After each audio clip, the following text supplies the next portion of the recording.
As I say, this is Ask Dutch Anything, and if you want to ask Dutch anything at all, then you email questions for dutch@gmail.com, and the best questions make it into the script, and that's what everyone in this script does every single week. And the first one is from Stan, Dutch and James. Just wondering if it was ever difficult to go out with family, like to the malls or movies or eating out, etc., without fans bothering you, and how did the heels maintain kayfabe in those situations? Did fans bombard you with wanting autographs or wanting pictures made, or were any fans ever rude when you and your family are out in public? Your thoughts on it? Thanks for the podcast. You know, my interaction with fans when I was out with my wife or my family, they were always very polite. They were always very nice. And sometimes, and the only time I didn't like to do that is when I'm in the process of eating. Hey, let me finish, guys, first. And I would tell them that, and that would embarrass them. And they'd say, okay. I said, I'll get it after I finish when I'm leaving. And I was even when I was a heel baby face, because I always thought that without fans, I might be working a regular job. I wanted these people. And by wanting an autograph, that meant they were watching the show. They were interested in the product.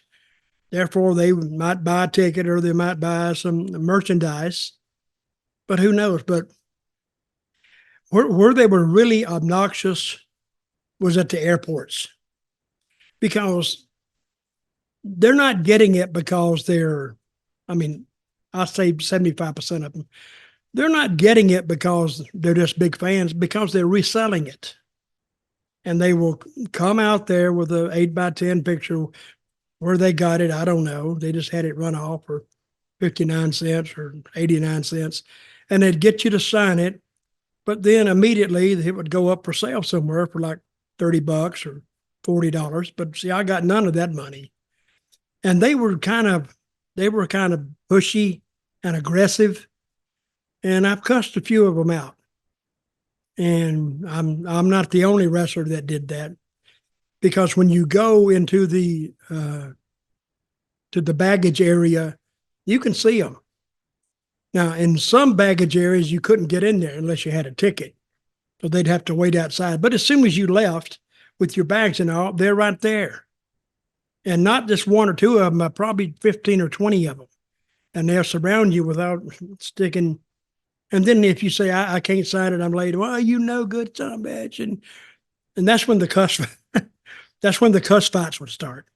But I usually try to maintain decorum and not be too much of an asshole. But some of those fans were very, very aggressive, to the point to where, it pissed you off.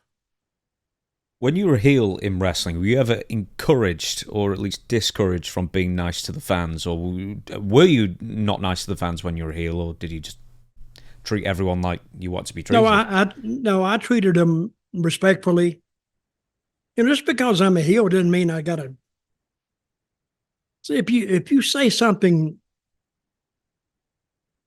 to somebody that you shouldn't say, and as a heel you would say that stuff, but that taints their memory of you forever. And it was just as easy to be saying, just say, if you're not going to sign anything, just say, I can't now, I'm in a hurry, excuse me, and just keep going. They'll leave you alone. But if you say, get back, you little scumbag bastard, and that didn't win you any points. And I didn't feel like doing that. But like I said, some of them are very aggressive, and unless they get it signed, they get pissed off themselves. Did any promoters have any specific guidelines for you as far as interacting with fans?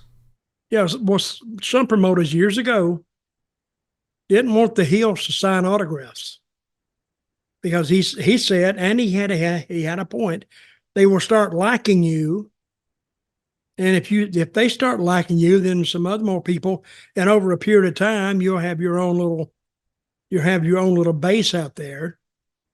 And he said, just let the baby faces sign, and you guys just go on. Yeah, some of them did, but it didn't last long. Was there a? I'm not even sure we've ever talked about this. Even though it's like a fairly like common thing, I guess people maybe we have. I don't know. But the whole separating of baby faces and heels, separate locker rooms, separate Yeah. hotels, separate bars you'd hang it out in. Obviously, at some points you'd end up in the same place. But what's the protocol for different territories as far as when you found yourself, after hours in the same place as people from the opposite locker room? So the fans wouldn't, twig. Well, if you went out afterwards to a bar, you could be in a place, maybe only one bar would be open, and the heels and baby faces would be in there at the same time. You just don't interact with each other. And of course, the fans are going to come up and say, so and so's over there. Or, they was expecting to see a fight. I guess, I don't know. But we never really had that problem. Memphis, they didn't want you in the same hotels.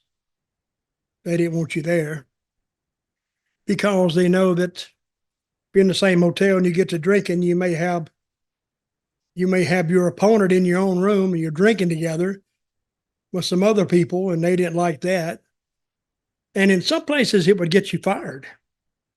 In Memphis, at one time, that if you was, now it wasn't this way when I was there, but I heard that if you pulled up to like a convenience store to get you something to drink, and your opponent was inside, you weren't allowed to go inside till he left.